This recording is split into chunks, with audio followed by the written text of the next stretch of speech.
Hello students. तो students आज हम जो टॉपिक डिस्कस करने जा रहे हैं वो सिविक्स का चैप्टर है हमारा अंडरस्टैंडिंग लॉ। तो इस चैप्टर में हम देखेंगे कि लॉ क्या है, लॉ का फंक्शंस क्या है, किस तरीके से लॉ फ्रेम होता है, फिर आगे लॉ की किस्में क्या है और किस तरीके से आगे सोसाइटी में ये वर्क करता है। तो लॉ की डेफिनेशन को देखेंगे। सबसे पहले हम set of rules of conduct establish by the government for all members of society to obey and follow. Law क्या है?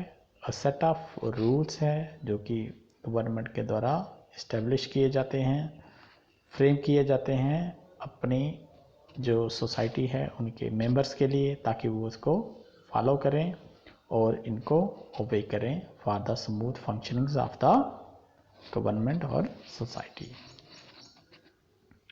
लॉ किस तरीके से फ्रेम होता है? How a bill became law. तो basic functions of the parliament जो है उसका क्या काम है कि लॉ को बनाना, लॉ को अमेंडमेंट करना, लॉ के अंदर अमेंडमेंट करना, चेंज करना या फिर रिपील करना लॉ को। तो introductions of the bill in the parliament. तो फर्स्ट स्टेप क्या रहता है कि एक बिल जो है उसको असेंबली में पेश किया जाता है पार्लियामेंट में। Circulations of the bill. अब बिल जो है वो सर्कुलेट हो जाता है असेंबली में in the both the houses. Passage of government bills. A bill undergo 3 readings in each house, that is the Lok Sabha and the Rajya Sabha, before it is submitted to the president for assent. उसके बाद जो bill है वो पहले लोकसभा में जाता है, फिर राज्यसभा में जाता है और फाइनली इसको with the consent of president से वो जो बिल है वो लॉ हो जाता है, असेंट ऑफ द प्रेसिडेंट। उसके बाद जब प्रेसिडेंट के सिग्नेचर के बाद जो बिल है वो क्या बन जाता है? एक एक्ट, कानून या लॉ बन जाता है। तो इस तरीके से हमारी कंट्री में लॉ जो है वो फ्रेम होते हैं with the help of parliament. अब ब्रॉड क्लासिफिकेशन ऑफ लॉज में क्या है? लॉ में इंटरनेशनल लॉ होते हैं और नेशनल लॉ होते हैं। इंटरनेशनल लॉ जो इंटरनेशनल बाकी कंट्रीज़ के लिए या बाकी कंट्रीज़ को लेके जो लॉ होते हैं वो इंटरनेशनल लॉ है, और नेशनल लॉ है जो नेशनल, एक नेशन के लिए, एक कंट्री के लिए होते हैं। तो उसमें पब्लिक लॉ होते हैं और प्राइवेट लॉ होते हैं। अब पब्लिक लॉ में हमारे एडमिनिस्ट्रेटिव लॉ हो गए, क्रिमिनल लॉ हो गए, क्रिमिनल लॉ में इंडियन पेनल कोड IPC, और सिविल लॉ में हो गया लॉ ऑफ कॉन्ट्रैक्ट और लॉ ऑफ टॉर्ट्स। उसके बाद प्राइवेट लॉज में हो गए हमारे हिंदूज लॉ और मुस्लिम्स लॉ। तो इस तरीके से क्लासिफिकेशन है हमारी लॉज की। अब जो लॉ अप्लाई टू ऑल, क्या लॉ जो है वो सबके लिए एप्लीकेबल है? Yes, all are equal before law, क्योंकि कानून की नज़र में सब लोग इक्वल हैं। The law can not discriminate anyone on the basis of religion, caste and gender. तो कानून की नज़र में डिस्क्रिमिनेट नहीं होना चाहिए ऑन द बेसिस ऑफ चाहे रिलीजन हो, कास्ट हो, जेंडर बेसिस हो। इफ़ ही और she is rich, poor, minister, president, he और she is equal before law. इसके लिए चाहे वो लड़का हो चाहे लड़की हो, मेल हो फीमेल हो, रिच हो पुअर हो, मिनिस्टर हो चाहे प्रेसिडेंट हो, कानून की नज़र में सब लोग क्या हैं? इक्वल हैं। Reason for including law of equality. अब लॉ ऑफ इक्वलिटी जो हमारे समाज में इंट्रोड्यूस हुआ था, हमारे संविधान में हुआ था, उसके पीछे क्या रीज़न थे? तो रीज़न थे जो सेडिशन लॉ था 1870 का। इंडियन नेशनलिस्ट जो थे उन्होंने ब्रिटिशर्स को फोर्स किया गया कि जो लॉ ऑफ इक्वलिटी है इसको क्या किया जाए? इंक्लूड किया जाए। Ideas of injustice into set of rules like this today also every year new laws are passed। अब क्या होते हैं? हर साल नए नए कानून बनते हैं और पास भी होते हैं। Now question is raised, how do people come to think and propose that a new law is necessary। अब ये क्वेश्चन होता है कि लोग किस तरीके से जो नया लॉ बना हुआ है उसको उस नए लॉ को समझते हैं कि ये ज़रूरी है कि नहीं है। When problems are faced by the people, they raise the need for a particular law through the media like TV channels and newspaper. तो how do new law comes about? तो नए कानून कैसे आते हैं? तो सबसे पहले जो लोग किसी प्रॉब्लम को फेस करते हैं तो उस प्रॉब्लम को फेस करते करते वो अपनी आवाज़ को क्या करते हैं, आवाज़ को उठाते हैं एक पर्टिकुलर चैनल के थ्रू, जिसमें मीडिया है, टेलीविज़न है या न्यूज़पेपर है। तो इनसे वो अपने जो प्रॉब्लम्स हैं उनको सामने रखते हैं। The citizen play a crucial role in coming of new laws. तो सिटीजन्स जो किसी कंट्री के होते हैं वो नए लॉ को बनाने में बहुत ज़्यादा रोल प्ले करते हैं। What is the procedure of a coming law? ये तो हम देख चुके हैं। When a people feel that there is a need of new law, go to an organization.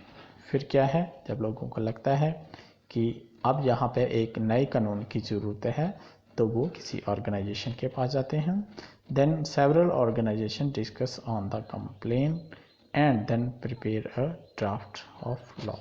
अब वो ऑर्गेनाइजेशन क्या करती है, इन प्रॉब्लम्स को लिखती है और इनका एक ड्राफ्ट बना के क्या करती है, प्रेजेंट करती है। The draft is then sent to ministers. अब वो ड्राफ्ट जो है वो मिनिस्टर्स के पास भेजा जाता है। ही इंट्रोड्यूस द लॉ। उसके बाद वो मिनिस्टर जो है वो उनको इंट्रोड्यूस करता है असेंबली में। Then voting of the several minister of Lok Sabha takes place. अब उस लॉ जो इंट्रोड्यूस होने वाला है वोटिंग करवाई जाती है मिनिस्टर्स की लोकसभा में। फिर वोटिंग के बाद it is approved by the Lok Sabha. Lok Sabha में वो बिल अप्रूव हो जाता है। It is sent to the committee for one further procedure. फिर कमेटी में इसको एक और प्रोसीजर के लिए आगे भेजा जाता है। Also if it is getting approved by the committee 1, it is then sent to the Rajya Sabha. अब अगर कमेटी 1 के द्वारा वो साइन किया जाता है तो उसे राज्यसभा में भेजा जाता है। Here ministers vote again. यहाँ पर जो मिनिस्टर्स होते हैं फिर वोटिंग करते हैं उस लॉ के लिए। Approved bill is sent to committee 2। उसके बाद कमेटी 2 में उसको भेजा जाता है। After approval it goes to the president and if president approves it then a new law is introduce in the society. फिर क्या होता है, लास्ट में वो प्रेसिडेंट के पास भेजा जाता है। अगर प्रेसिडेंट भी इसको अप्रूव कर देता है फिर वो क्या है, जो नया कानून है उसको सोसाइटी में इंट्रोड्यूस किया जाता है as a new law. Unpopular and controversial laws. कुछ लॉज ऐसे होते हैं जो अनपॉपुलर होते हैं और बहुत ही ज़्यादा कंट्रोवर्शियल भी होते हैं।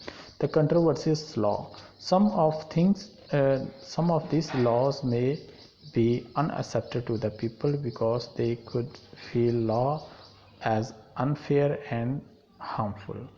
तो कुछ लॉज हैं वो कंट्रोवर्शियल से होते हैं जिनमें लोगों को लगता है कि ये क्या है, यहाँ पे कुछ जस्टिस नहीं हो रहा है और ये सोसाइटी के लिए क्या है, हार्मफुल है।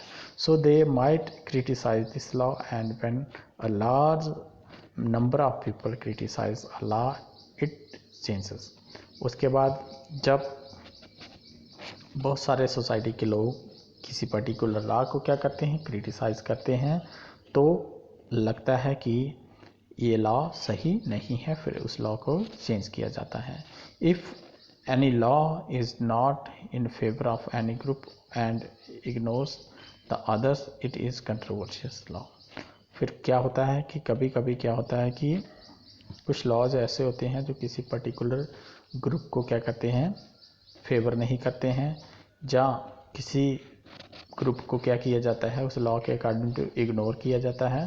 तो ऐसे लॉज को हम कंट्रोवर्शियल लॉ के नाम से जानते हैं। As citizen plays a crucial role in the electing their representative. अब जो सिटीजन्स ऑफ कंट्री होते हैं वो बहुत ही क्रूशियल रोल प्ले करते हैं अपने रिप्रेजेंटेटिव चुनने के लिए बाय द वोटिंग। वोट के द्वारा वो अपने रिप्रेजेंटेटिव को चुनते हैं। They also play a crucial role in the helping parliament performs its representative functioning properly. उसके बाद ये जो सिटीजन्स ऑफ कंट्री होते हैं वो अगेन क्रूशियल रोल प्ले करते हैं जो पार्लियामेंट में उनके रिप्रेजेंटेटिव होते हैं कि वो अपनी रिप्रेजेंटेशन को सही तरीके से फॉलो करें और सही तरीके से उनकी फंक्शनिंग्स हो। तो अगर किसी भी तरीके की प्रॉब्लम क्रिएट होती है तो लोग अपने रिप्रेजेंटेटिव के थ्रू क्या करते हैं उसको चेंज करेंगे। So the citizens of a democratic country like India must be aware of their rights। तो citizens जो होते हैं एक डेमोक्रेटिक कंट्री के, उसको बहुत ही ज़्यादा जागरूक होना ज़रूरी है कि उसके लॉज क्या हैं, उसके राइट्स क्या हैं, उसकी ड्यूटीज़ क्या हैं।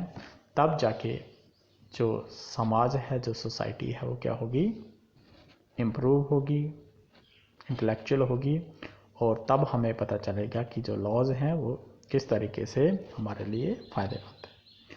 तो स्टूडेंट्स, ये था आपका हमारा आज का टॉपिक।